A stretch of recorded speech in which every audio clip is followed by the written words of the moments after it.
murders. Yeah. Go back to it. Let's read it specifically. Anyone who murders. This is specific. No. Specific. Edifying a person who does the job as a hero. That's what this is doing. Now go play the other clip that you're talking about, Rob. Yeah. Okay? If you can play that clip. So I think I've seen that as well. Go ahead and play this clip. If you had to be stuck in an elevator with either President Trump, Mike Pence, or Jeff Sessions, who would it be? Does one of us have to come out alive? Chris always asks me, don't I wish I were debating him? No, I wish during high school I could take him behind the gym. That's what I wish. I said, no. I said, if we were in high school, I'd take him behind the gym and beat the hell out of him. I just don't even know why there aren't uprisings all over the country. Maybe there will be. That you cannot be civil with a political party that wants to destroy what you stand for, what you care about. If you see anybody from that cabinet in a restaurant, in a department store, at a gasoline station, you get out and you create a crowd. And you push back on them. And you tell them they're not welcome. You know, there needs to be unrest in the streets for as long as there's unrest in our lives. Enemies of the state. President Walker, how do you resist the temptation to run up and wring her neck? When they go low, we kick. Please get up in the face of some Congress people. Yes, I have thought an awful lot about blowing up the White House. Okay, so there that is. Oh, PVD, the last one, Machleta. He has, so Rick Wilson said this. Rob, you have the. Justin, good morning. My camera not on? There we are. I got you. I was just having some technical difficulties, but I played that at the beginning there because, our show today is, we did this show about 2 months ago about the first assassination attempt. And here we are. Yep. The second one. Thank God he didn't make it to the sixth hole. And he had some detail out there that was that noticed the guy with the rifle. But here we are. You can see the incitement there from the left for many years. And you wonder why a guy like Ryan Ralph, that's his name. Yeah. A guy like that comes out of the woodwork and wants to assassinate Trump. Well, first of all, I got to get the bling organized here. I haven't shown the bling much because I haven't had much reason. Yeah, I just have my to wear bling. It's been a rough month for me playing the horses. So we'll talk about some horses later, I guess. But yeah, so a couple things. One, as is well documented, you and I wagered. And another friend of the show, who I refer to as Jay Saratoga, who's also a member of the Lone Speed group text. You and him have the same wager with me, which is that my bet is that Donald Trump will not serve as president after this current term is over. That means in theory, he could serve in 4 more years from now, and I could win the bet or whatever. But the bet is that I don't care what happens on election day, Donald Trump will not serve in the White House again. And you gave me pretty good odds on that. And I think I'm going to win that bet. And I almost collected early because he was almost assassinated just a few days ago. So we talked about this the first time this happened back in July. And I think people kind of theorized it might happen again, and it almost did. And I'm not sure what to think about it. We still don't really know much about the first assassination attempt, and it's like before we could even get anything learned about the first one, now we've got the second one to think about. So, it sounds like this guy who's kind of a loser. Got a hold of a gun, somehow found out where Trump was going to be, and found his way to a spot where he could have gotten a clean shot off, and a Secret Service agent was paying attention and sounds like returned fire. And then a concerned citizen, a motorist, happened to, I guess, see the guy flee the scene and took a picture of the license plate, gave it to the police, and they found him about 40 miles away. So, it was that far away. Yeah. I didn't even know that. Yeah. So the whole thing just seems strange to me. Did I lose you, Steve-O? You still there? Do you hear me? I can hear you. I can't see you though. Yeah. I'm trying to figure out what's going on with my camera, but while I'm doing that, Yeah. While you're doing that, I can. I wanted to share something here. So yeah, this guy,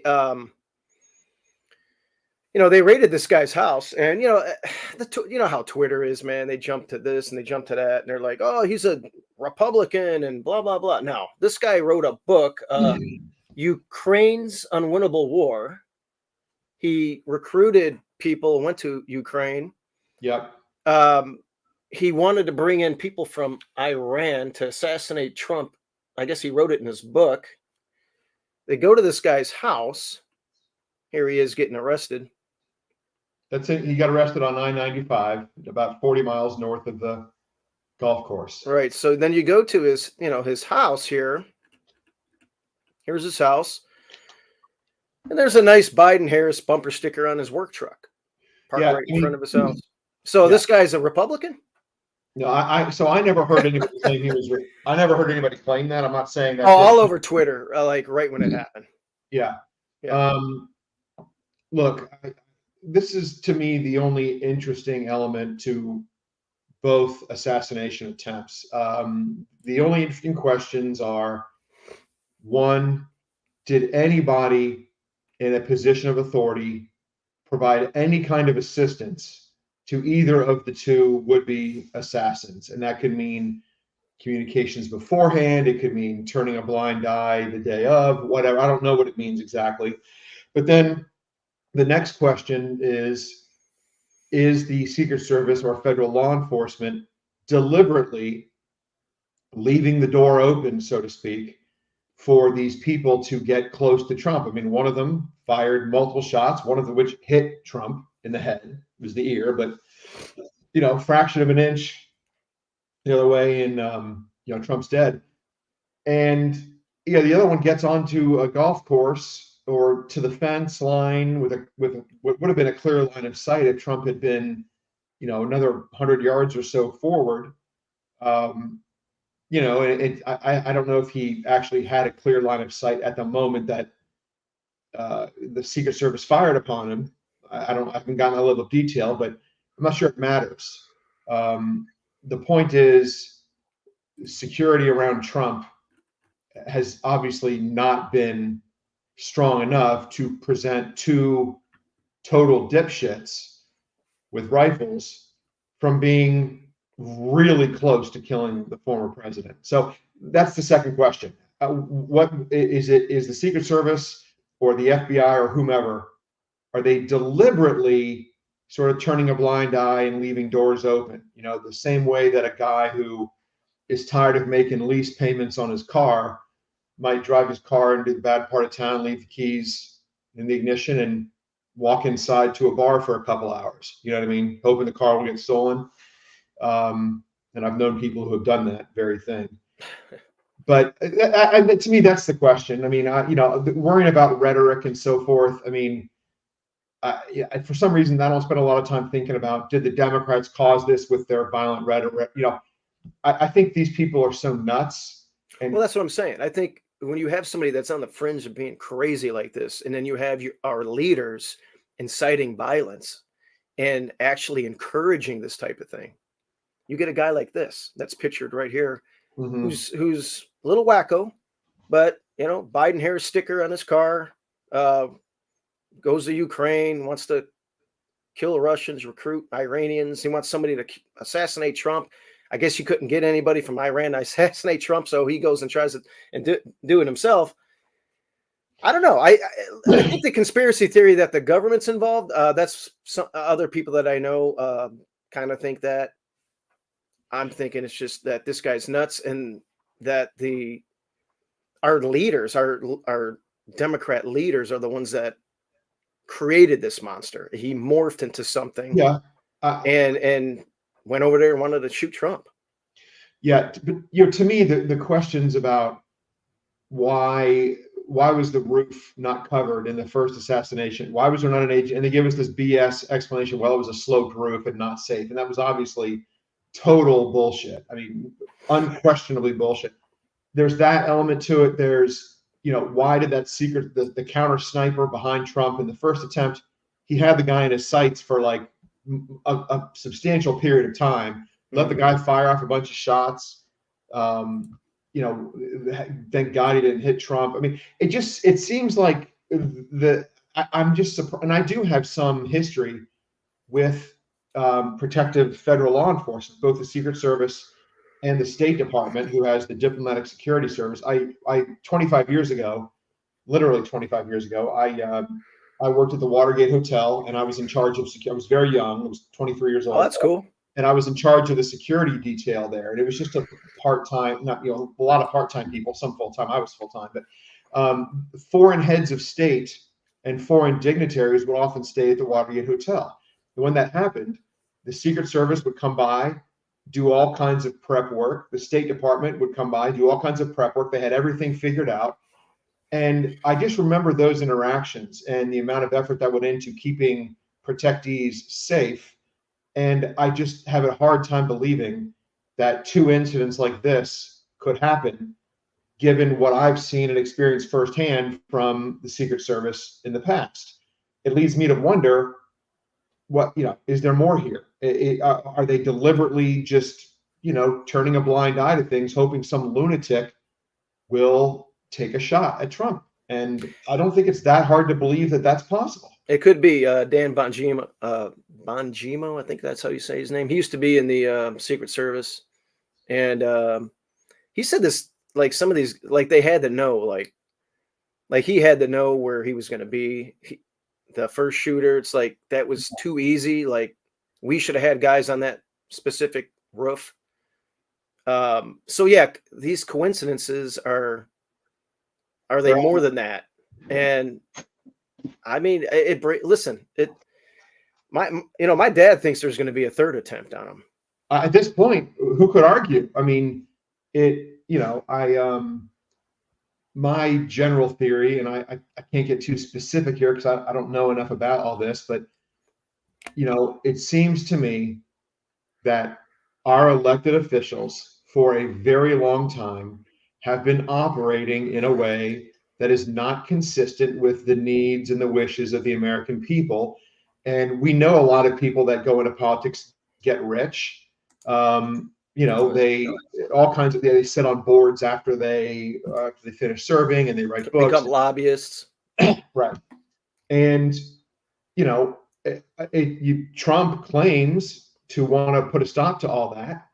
I think there's much more to the Ukraine story than we are being told. I've seen some really interesting facts, or I'm not sure if they are facts, but theories basically that the CIA has been involved in Ukraine for a long time, and there are a lot of things the American people don't know about how the U.S. government is operating in Ukraine and why. And Vladimir Putin has his the things that he wants to stop and things he wants to prevent. And we're going toe to toe with him in Ukraine, and there have been other battles between the communists and the United States for decades.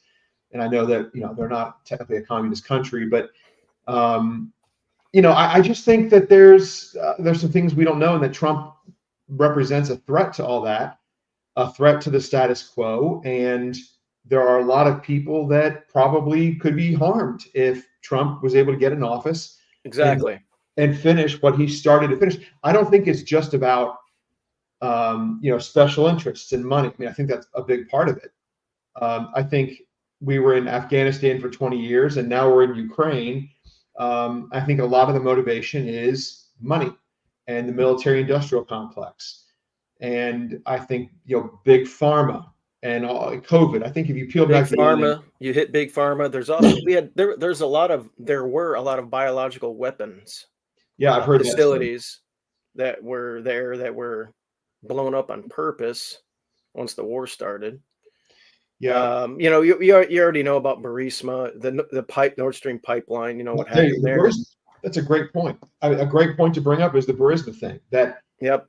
This isn't conspiracy theory. This is all public Well, information. Hunter Biden sat on a board. He was getting paid millions of dollars. Millions. And Joe Biden He acknowledged was getting the kickbacks. And Joe Biden acknowledged that he went over to Ukraine and said, fire the prosecutor, the same prosecutor who was investigating the company that his son sat on the board for, and said, if you don't do that, we're going to withhold billions of dollars or hundreds of whatever the amount was. And he joked about it. So, yep. Hunter Biden he's going to be pardoned by Joe Biden. We all know that's going to happen. That's the thing that's the reason I despise liberals so much, is that for years they've talked, for decades, for my whole life, it's people said they were Democrats because they support the working class against the mega rich, and it's not the case anymore. They support the working man, and then they're against Trump because they're against corruption, Trump's family benefits, he's doing to enrich himself. The Bidens, it's now proven that they did these things. The middle class is now not supporting the liberals anymore. The Rust Belt sides with Trump. And it's like all the things that Democrat voters said they cared about and said that the reasons they inspired, they're all frauds. None of it's true. They never care about that. You don't care about corruption. The Bidens and the Clintons are the most corrupt people in history. You don't care. It's never been about that. That's not what liberalism is. Liberalism is a trauma response. And the trauma can be any number of things: resentment, jealousy, feelings of inferiority, seeing the same people get promoted or get attention, and just feeling like you're not quite measuring up, that other people in America have it too good. And that leads to resentment, and resentment leads to liberalism. That's what it is. That's all it is. Oh, why do you think RFK left the party and sided with Trump? I mean, his dad was running for president. His uncle was president. Mm-hmm. Democrats. My grandmother, my mom's, well, both my grandparents were Democrats in Chicago. Mm-hmm. Growing up in the 50s and 60s, when they came here off a boat. And those Democrats, that's not the Democrat Party today. JFK is the furthest thing from a Democrat today. I mean, when you're talking about the social issues specifically, transgenders in schools. I mean, what are we talking about? Like, well, it's castration, chemically castrating your child. In California, why do you think Elon Musk is leaving, bringing his companies, Twitter and SpaceX, to Texas? His oldest son was transitioning into a girl. At first, it wasn't with his consent, Elon's, and then finally he got involved, and then they told Elon, hey, he's going to commit suicide if you don't do this, and blah, blah, blah. And he's got irreversible damage, this kid. And, Elon calls it the woke mind virus. And he's like, I'm out. I'm done with this. This is not the Democrat Party I remember when I was a kid, or blah, blah, blah. He moved all his companies out of there. Same thing with Joe Rogan. He packed up and went to Austin. You're seeing a lot of that. The Democrat Party, to their credit, they figured out how to tap in to the minds of a lot of Americans and turn them into voters. And I think that's a big part of the reason why the border is open. That's a disaster. And I think it's a big part of the reason why I still don't think Trump will ever serve as president again. I mean, I know you like to cite polls and Nate Silver and whatever. Well, the polls have been up and down, but I'll let you finish.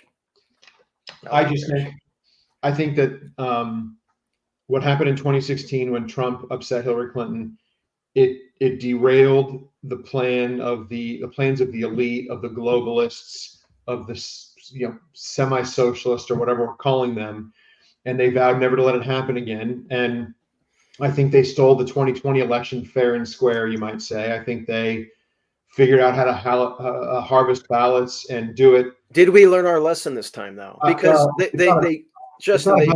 we were on a text group that night, all of us, and it's like they just cut all voting off in 4 states. Trump was winning by several 100,000 votes in each state. I think in Pennsylvania it was like 600,000, 700,000, 800,000 votes. I went to bed thinking, yeah, I'll wake up in the morning, this thing's done. And I couldn't imagine that they counted that many votes, and I think 95% of the votes that they counted were all for Joe Biden, which is that's not normal. And he got 13 million more votes than Barack Obama. I don't buy that either. But what I'm saying is the RNC, or Trump and his people, first of all, there's no pandemic, and I think they've learned their lesson this time to watch that type of thing. So, and maybe we can also fight fire with fire. I hear that a lot of Republicans are voting early in Pennsylvania today. So I don't know that it's about learning lessons. I think it's an issue of mobilization, organization, etc. I also think that maybe a lot of Republicans aren't really on Trump's side. A lot of the powerful people, and I'm starting to keep scratching my nose. It's like I'm not allergic to cats because we have a cat that lives. My daughter, we have two cats. Each of my daughters have one. My nose is itching. One of them has to stay outside, but it feels like I've got like weird cat hair floating around. Anyway, I don't think the issue is about learning lessons. I think it's an issue of motivation.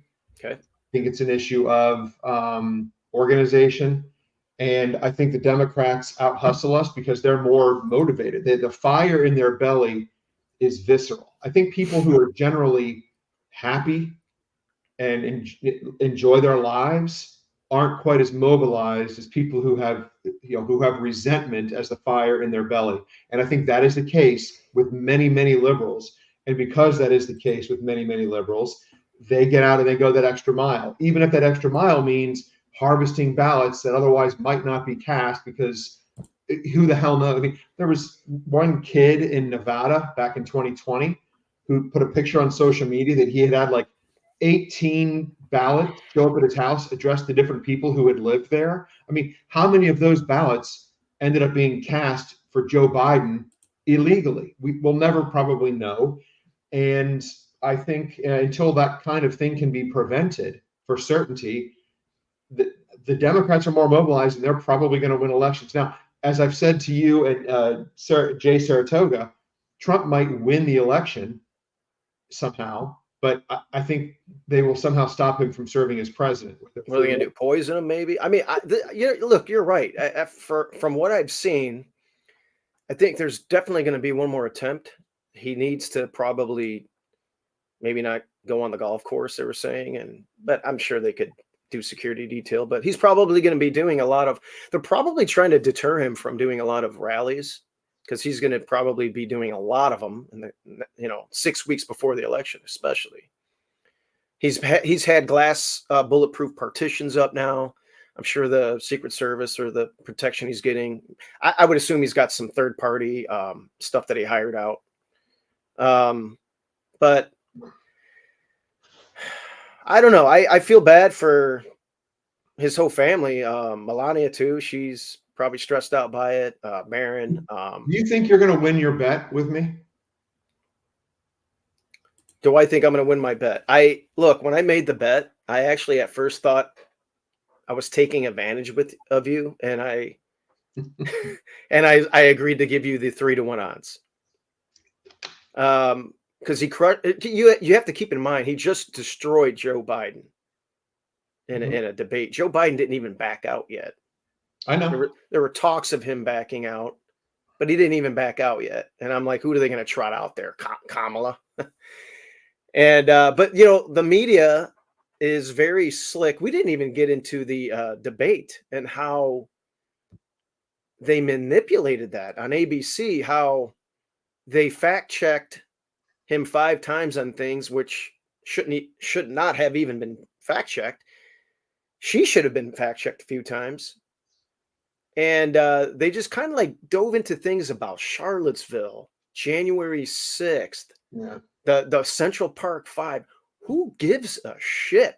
Well, did they talk about her time as DA in Frisco when she locked up numerous black people for smoking marijuana? Did they talk about her at the border? No, they didn't really go into that. Really, she's been doing interviews. And the question is, ask me a question about how I'm going to fix the economy. Ask me. Steve-O, how are you going to fix the economy? Well, Justin, let me tell you what. My parents raised me on the south side of Chicago, and we moved to Calumet City.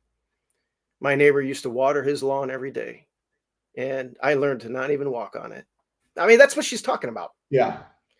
So are the American people this stupid? And forget the economic stuff domestically. Foreign policy, I'm worried about World War III. I think I say this to DeCaspers when he and I talk. I think you both overthink things because you're focusing on things. You're handicapping the election. Whistleblower letter. I mean, I see Greg referring to a whistleblower who says that the Harris campaign got the questions in advance. We'll see if that ends up being true. We'll probably never know. But I still think you're focusing on you're handicapping the election like you're handicapping a horse race, and that's not what it is. It's not about that at this point. It's about the debate. I don't think Kamala Harris won any votes. I think she probably locked up her base, made sure that they'll vote. She showed that she's got a pulse, and she did those stupid little hand gestures and facial expressions, which made her beta male audience think, oh, she owned Trump, and that's really all that she could hope for. Trump was his typical self. I don't think it moved the needle at all. Polling is showing that at first it moved the needle a little bit, but now it's reverted back a little bit. Yeah. So I don't know. I think Trump will not be sworn in on January 20th. I don't know who will, if it'll be Kamala, if it'll be J.D. Vance, if it'll be somebody we don't even know. I mean, God knows, human beings make laws. Human beings can change laws. They can make the rules. They can change the rules. And I don't think we know what's going to happen. I don't think it's impossible that the election could get canceled. Why couldn't that happen? Why couldn't some lawyer figure out a way to cancel the election? And I mean, what would the path be for that? I have absolutely no idea. Just like I don't know exactly how Trump is going to be kept out of the White House, but I strongly feel, and as you know, I've wagered that he will be kept out of the White House one way or another. So all we can do is vote. I'm trying to control things in my neighborhood. You on our private text with the low speed guys, you saw that I put a bunch of Trump signs and banners in my yard. I got a letter from the HOA. And I gave away the signs to other Trump supporters. So now there are many more houses in the neighborhood with Trump signs in their front yard. Explain to our viewers what happened there. You had too many signs, and somebody was bitching and moaning. Well, what happened was the three houses very near me have multiple Harris Walls signs in their yard. Okay. And not to be outdone, I got 8 of those yard signs you stick in the grass, and I got 3 banners that I stapled to the side of my house into a big tree. So anybody who drove by was like overcome with Trump images. And almost right away, I got a letter from the HOA saying, these are the rules. You can have 1 sign, no flags, blah, blah, blah. And I thought about fighting it, and I probably could have fought it. But, I was like, you know what? I'm going to show that I'm going to follow the rules, and I'm going to highlight other people who are doing it with their Harris signs and see if they're taking a task. And let's see what happens. And then I put up a message on the community page on Facebook. Hey, this is what happened. If you want to sign, let me know. And I got several messages from people. People tell me they love driving by my house. So there's a lot of Trump support where I live, but it's sort of under the radar, whereas the Harris support is always kind of front and center. Mm-hmm. So anyway, I'm trying to do my part. I don't love Donald Trump. There are things about him I don't like.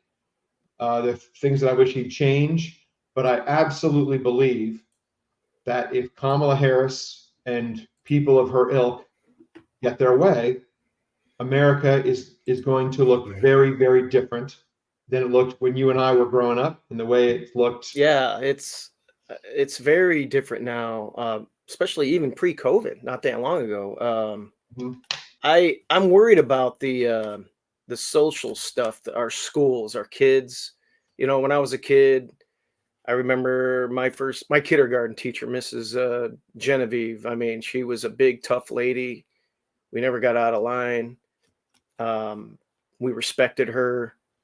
Teachers today, I feel like, we know how they vote for the majority, and there's an indoctrination going on in our schools, and you really have to be a part of, your school, the curriculum, parent teacher conferences. You have to ask questions. Mm-hmm. You have to just kind of be visual and look around and Yep. look for clues, look for visual clues. Like, do they have one of those alphabet flags up? And I'm sure you have conversations with your daughters. Your daughters are smart, and you're teaching them well. But there's a lot of single parent households where they let the schools raise their kids. They don't ask questions, and something happens to these kids, like what happened to Elon Musk's kid. Yeah. Or I don't know. Women, like men and women's sports, even. I just don't understand how that's acceptable. The bathrooms, we don't even know what a woman is. It's like, I think the plan. I don't get it. I'm just lost. I think that there are a powerful group of people that want to change America in a radical way, and in order for that to happen, the existing foundation has to be effectively destroyed. Because if it's still present, people love the country, they love America, they want to see it flourish, they want the American people to have all the opportunity they've always had. Then those people would fight for America. And fighting for America is not the direction that I think the globalists and the elite want to go. And I've said before on the air with you that the economy, the global economy, is changing rapidly, and I think that means certain, whether it's artificial intelligence or quantum computers, the way we live our lives, the way our economy works, is going to change in the very near future. And I think that the elite have decided, look, we'll change it for the better. We'll make sure everybody's secure and has the bare minimum, and also protect ourselves and our wealth in the process. And I think that's what they've been setting everything up for. I don't think it's for anybody's benefit except for the illegal immigrants and the people at the very, very low end of the middle class. And you could look at it. You've got three. Let's say you have three classes in America. You have the elite, the powerful, the super wealthy. They're up here. Then you've got the middle class, which is a very large segment of the population. And then you've got the people that are subsidized by the government down at the bottom, because people below the poverty line, no jobs, government pays for housing and everything. I think the goal is to take that middle class and compress it so that there aren't different levels of middle class. And they want to make sure that everybody's got a roof over their head and access to the same level of health care. Basically, they don't want to have anybody in the middle class to have it too good. So let's give everybody enough to make sure. Well, they've done a good job with doing that. Look at rents. Yeah. Rents have gone up, I don't know, probably at least 30% during the, maybe more during the Biden-Harris campaign administration. Yeah. We're supposed to get a quarter point rate drop today. We'll see what happens. That's going to happen for sure. Inflation has been tough. I mean, you go to the grocery store and you remember what you pay for stuff. It's outrageous. I buy organic, like milk, and I get cage-free eggs, and I get the special kind of bread that I buy. And I used to spend like $12 for those three things. Now it's 20. Yeah. And gas, it was $2 a gallon where I'm at, here in Wisconsin, but I don't know about where you're at, but it's, $3.75 a gallon now. We're not energy independent. That will bring down costs. People always say, oh, a president can't do anything about inflation. Yeah, we can. We can become energy independent. That's going to help with shipping costs as well. Mm-hmm. Why do you think all this stuff's going up? So, I don't know. They talk about billionaires and all these commercials, like Donald Trump is only for the rich people and the billionaires. I saw some information out there, some stats. 78% of billionaires in the United States give to the Democrat Party.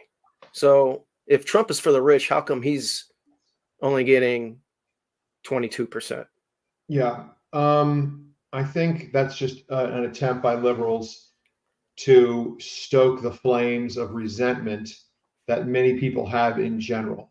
This is the thing they say, there's a saying, misery loves company. A lot of bad things love company. Resentment loves company. Feelings of inferiority and unfairness, they all love company. The idea is to sort of create this coalition. I call it the coalition of the aggrieved. And it's anybody with a grievance joins the Democrat Party. That's not to say conservatives don't have grievances, but it's not at the focal point. Like, for instance, I don't have any grievances against illegal immigrants. My grievance is with the American authorities who let them into the country specifically to make things worse for the people who are already here. It's not about humanitarian. It's not, being a humanitarian. It's not about granting asylum. The reason the border is open and the reason they didn't want Trump to build his wall is because they want a lot of poor people here for labor reasons, for voting reasons, and probably for something to do with socialism and free government stuff. So, Yeah, but we're doing it in a way that, look, everybody's for immigration, legal immigration. Yeah. I don't understand why Democrats can't understand that. My grandparents they do understand, but they don't win any votes by acknowledging they understand it. The votes are made by pissing people off and making people like you and me sound like racists because we want there to be a closed border. So they let unimpressive white people feel superior for 10 seconds by posting something about, letting people into the country and whatever they want to say, whatever the buzz term is of that week. And anyway, we're going around and around here. Who do you think? Do you think Trump's going to win? I mean, gun to your head, who wins? Well, Trump's going to win. He's going to win Pennsylvania is going to decide this election. We already know certain states, there's 7 battleground states. Michigan, he'll probably not win. Wisconsin's going to be a toss-up. He lost by 10,000 votes in 2020. I would like to think that he might win this state, but even if he doesn't, Pennsylvania with fracking, I don't think Pennsylvanians believe Kamala Harris when she says she's now for fracking. You're doing it again. You're handicapping the election like a horse race. Well, I'm just saying, and I'm going by recent polling. Trump has a 2-point lead, which is more like a 6-point lead. When Trump is winning a poll or is tied in a poll or is down by even 1 in a poll, he's actually winning. And, if he's down by a point. So he's winning by 2 points in most of the polls I've seen in Pennsylvania. If he wins Pennsylvania, he'll win the election. Philadelphia is a weird city, though, and weird things happened there last time. And that's the one area where Trump and his people need to make sure weird things don't happen again. Again, I went to bed at about 10:30 Central Time in 2020. Trump was winning by 800,000 votes and lost the state of Pennsylvania. Yeah. I'm still trying to figure out how. They halted voting or counting. And it was just a mess, Yeah. We're on the same page. I think everybody saw it. I think people choose to see what they want to see. You're more optimistic about Trump's chances than I am. But what we need to do, though, I segued into this with the rhetoric, and you said, "Oh, it's rhetoric. Forget it. It might be something deeper, maybe not." But I mean, do you agree that the Democrats, the liberals, the leftist media, they need to tone it down because you're going to get more of these It's never going to happen. Ryan guys out there who is clearly a registered Democrat, who is clearly voting for Harris and Biden. He had the bumper sticker. He wrote a book and wanted Trump assassinated in his book, and he tried to act on it. And I think it's all because of let me play this for you here. This is this guy. I think he's on CNN. And here we go. Put a bullet in Donald Trump, and nothing has happened to this guy. I'll play that in 1 second. Yeah. I want to play this. This Yeah. came out Saturday, right before the assassination attempt. So it's Before? odd timing. And this, yes, this is Rick Wilson, the same guy you're talking Rick about. Wilson. Here's a clip of him talking about how Donald Trump wants to get somebody murdered. About the real life impact of running amok with insane lies like the ones they're spreading in Springfield. I'm going to be very blunt. I think Trump wants someone to be killed. I think they want this violence to escalate. I think they want to then say these migrants have caused the violence. They brought this on themselves. Look at our cities on fire because of these terrible people from faraway lands who happen to be dark skinned. This is a racist playbook that goes back well before Hitler. This goes well before. And let me grab the other one. But yeah, the other one's there. Mind you, I completely forgot. Guys, I have very strong opinions here. So if you want to play that other clip and then go Here's to the it. other one. Yeah, this one right here, PVD. This is him. No, the one before, underneath. Yeah, there it is. Listen to this guy.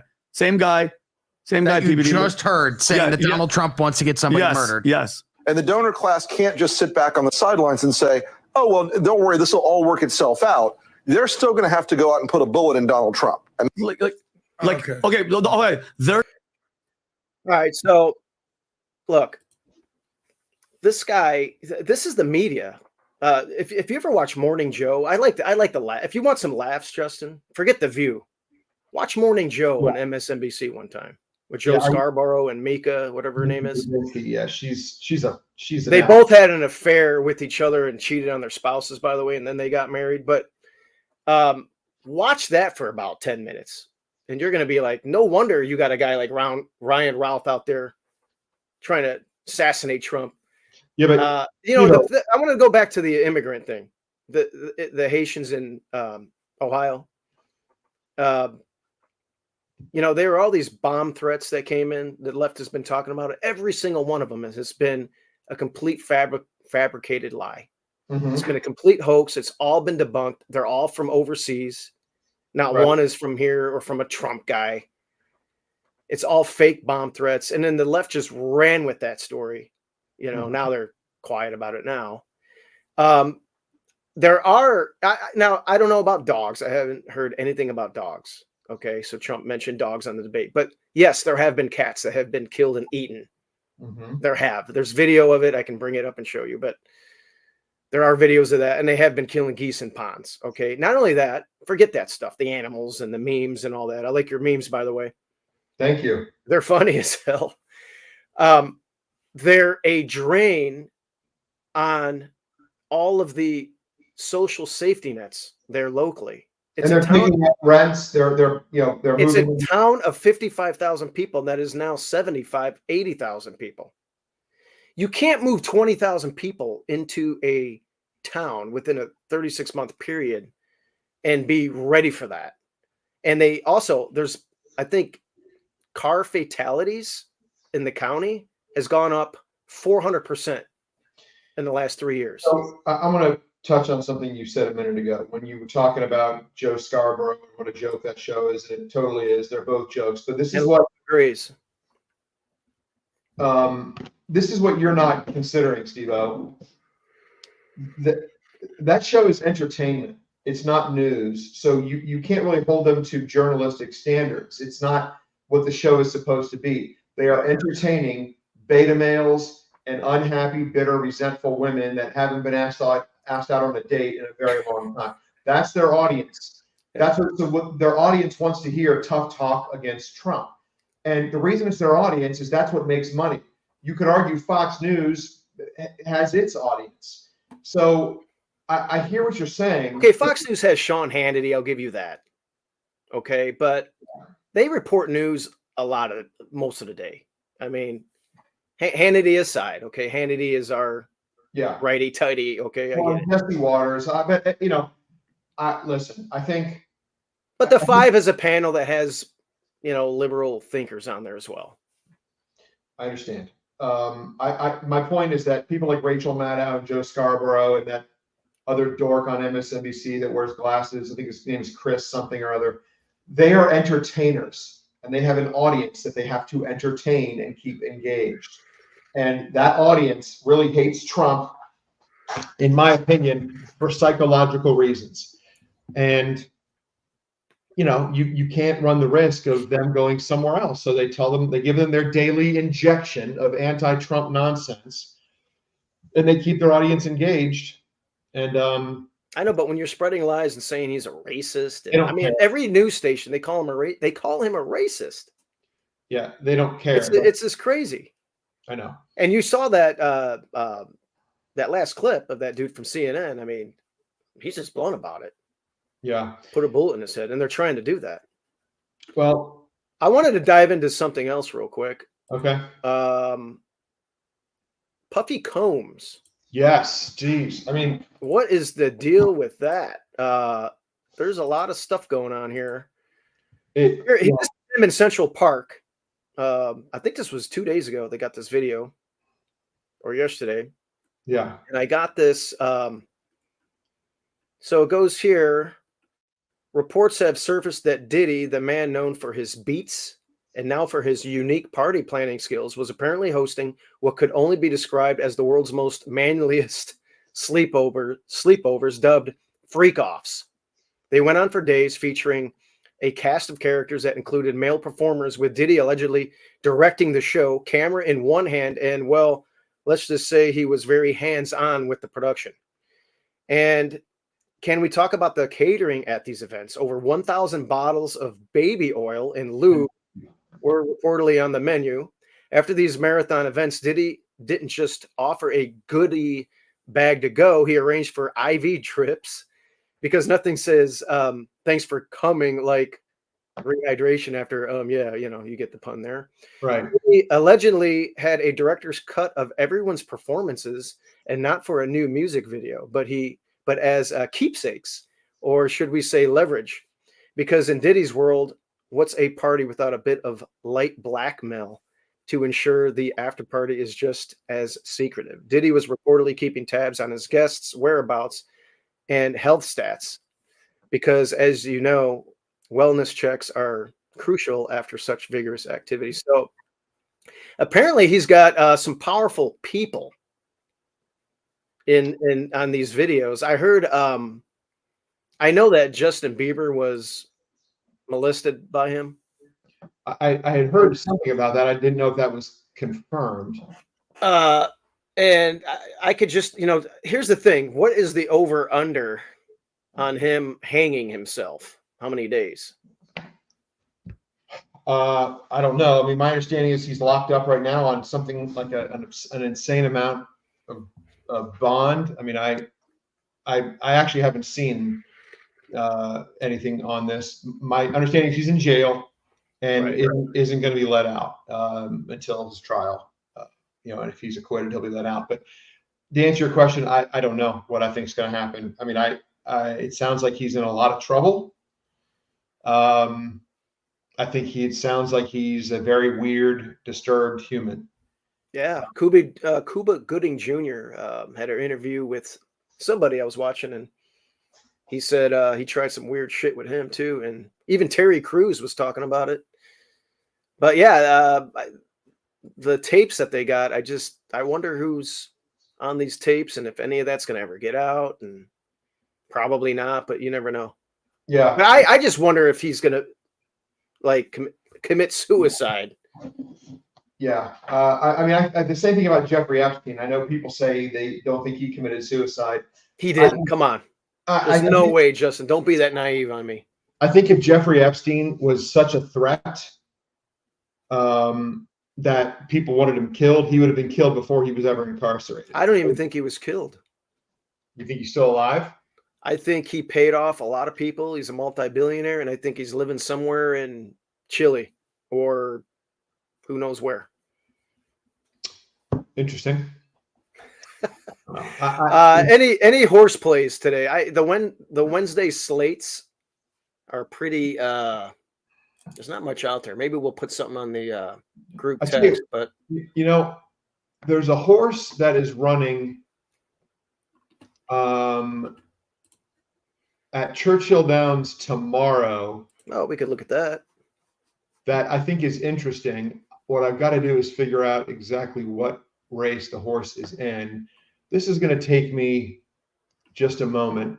Tomorrow. Well, they got racing today at Churchill. They do, but it's tomorrow. Well, it's all dirt racing tomorrow, so this is already it's all dirt all the time. They're not running on the turf. They're not running on the turf? Not this meet. So it's the 19th at Churchill Downs, which is the Thursday card, and it is race 4. Maiden $75,000 at 7 furlongs on the dirt.